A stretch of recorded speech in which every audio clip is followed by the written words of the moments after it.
guys, it's Ashley, and today it is time for the April wrap-up, because it's May. That's all I'm gonna say. I read a total of 11 things this month, which is pretty good because I really didn't think it was going to be a good reading month. I was away for a few days and I was incredibly sick for like 2 weeks. But I still managed to get through a respectable number of pages. I read 2 books towards the month of Doll. I read The Enormous Crocodile and the BFG. My Year of Doll update video will be coming very soon. For real this time, not like 2 weeks into the month. The first book that I read in the month of April was really a very short novella, but it was Kindred Spirits by Rainbow Rowell. This was a book that was released on World Book Day, which is apparently a thing in the UK, which is amazing. I don't know why it's called World Book Day if we don't actually celebrate it in the US. But apparently in the UK and Ireland and countries around there, they release special books and special novellas and do all sorts of fun events. And so this book was released as part of that. Some people knew about this and were able to request it and order it and things like that. I heard some people got like cases of 50 of them, which that's cool. I didn't even find out about it until it was out, so I ordered this on Amazon. It cost me way more than the $1 that it cost on World Book Day, but I'm so glad that I got it. It was so good, so fun and geeky and amazing. I'm not really sure why it says for older readers because there was nothing off in it. It's about a girl named Elena who is a huge Star Wars fan, and she decides that for the new movie she was going to wait in line for 3 days like they used to in the old days,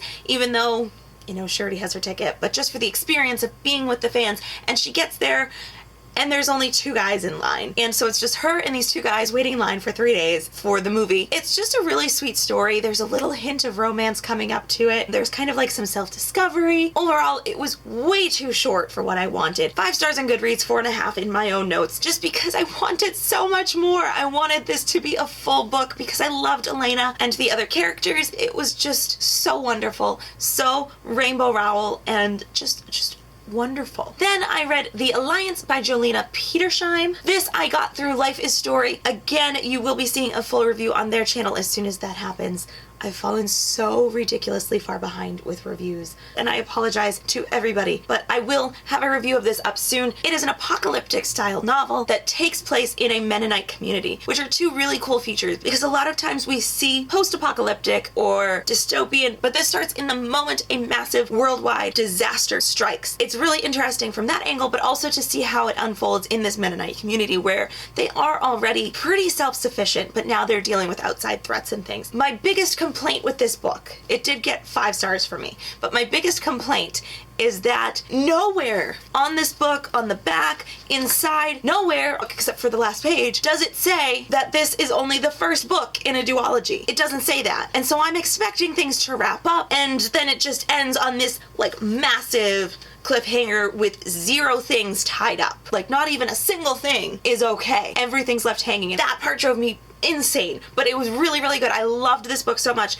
I can't wait to actually be able to film a full review. This book comes out in June. When my review is available on Life is Story, I will leave the link down below. Then I threw it back to my childhood. I don't know why I waited so long to get this book. It is the Babysitter's Club graphic novel by Anne M. Martin. This is the very first book, Christie's Great Idea. This was such a reminiscent throwback to childhood book for me because right from the beginning, so much of the dialogue is taken exactly from the original book. It was just perfect. All the major points were there. Everybody looked how I wanted them to look. The artwork was great. The story was just like, oh my gosh, I remember this down to the littlest detail. It was just wonderful. If you were a fan of the Babysitter's Club back in the day, definitely check out the graphic novel series.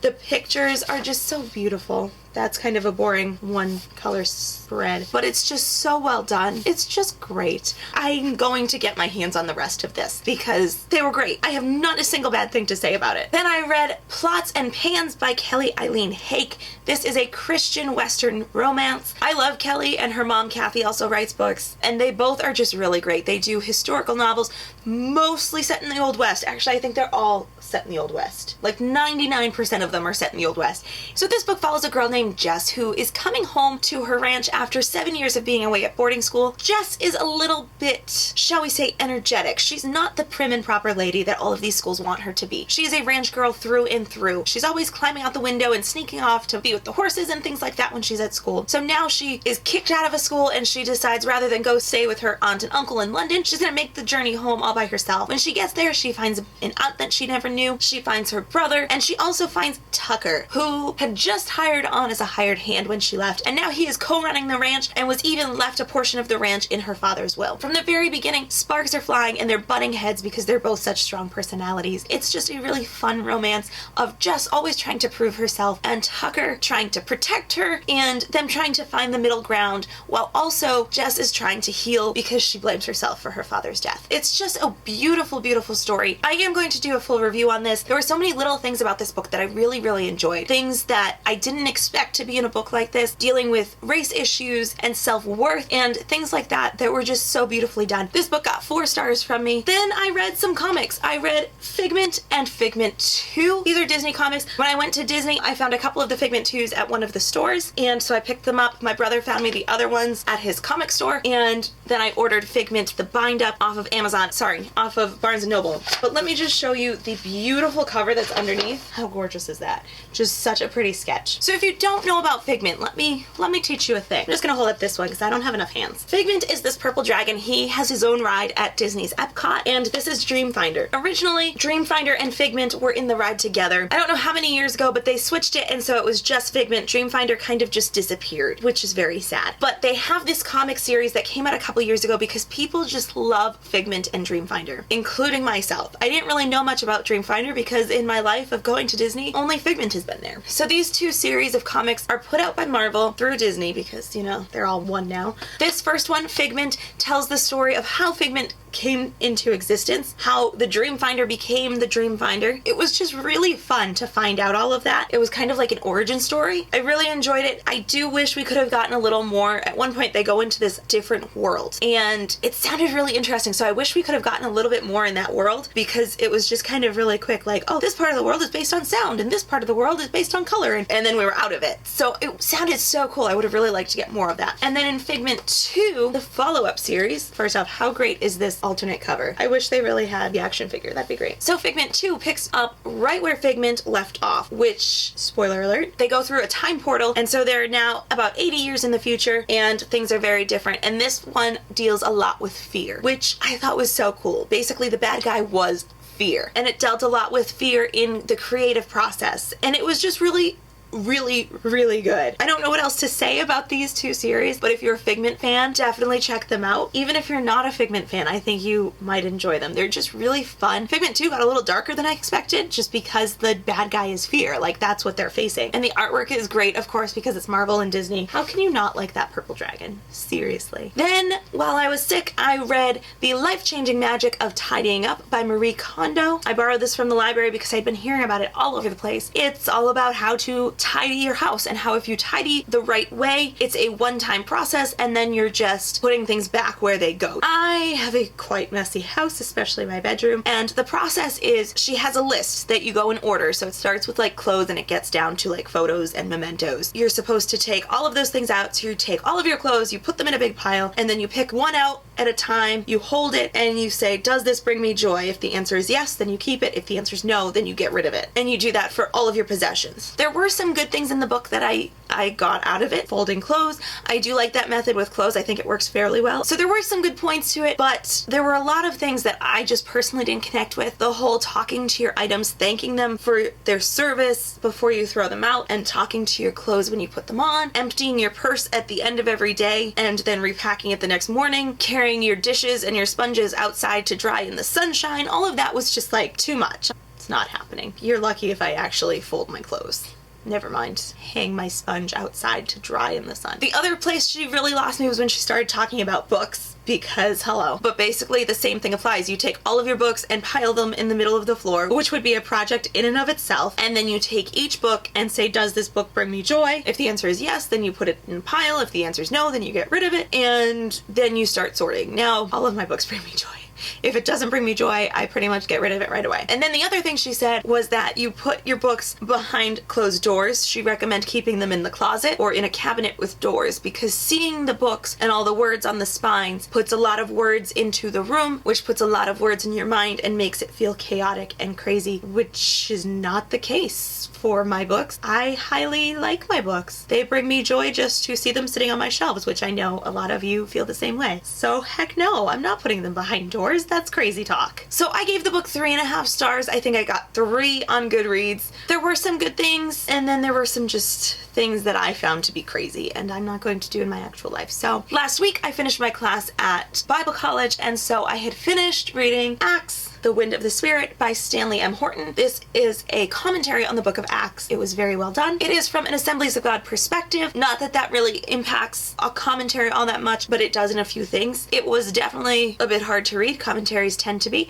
If you aren't familiar with a commentary, basically it takes a book of the Bible and it breaks it down chapter by chapter or verse by verse, depending on what's happening, and explains in detail. So it gives a lot of background historical information. It ties it in with other scriptures that are relevant and kind of just gives you a very clear understanding of exactly what everything in that book is talking about, which is really good. There has a lot of information in here. Some of the historical stuff is my favorite because it just gives you a better understanding of what they're talking about, because a lot of things mentioned in the Bible we don't deal with anymore, and so they give a lot of really good insight into what that means and what it would be equivalent to in our time. They also include like archaeological evidence for things, especially with the book of Acts. It mentions a lot of leaders in Rome and Jerusalem, so they mention a lot of archaeological evidence that shows, yes, this person was in fact the emperor of Rome or whatever. Archaeologists have uncovered the judgment seat where they believe Paul was on trial, and it looks like this, and it's blue tile and things like that. So those things were really cool to just kind of put an understanding in your mind to what's happening, especially because there's so many in the book of Acts talking about different ranks of soldiers, different trials that happened, and different weather changes and the shipwrecks and stuff. It was a really good commentary. It is the first commentary that I have read from front to back. Probably not the last, as I'm in Bible college, but it was the first. It was dry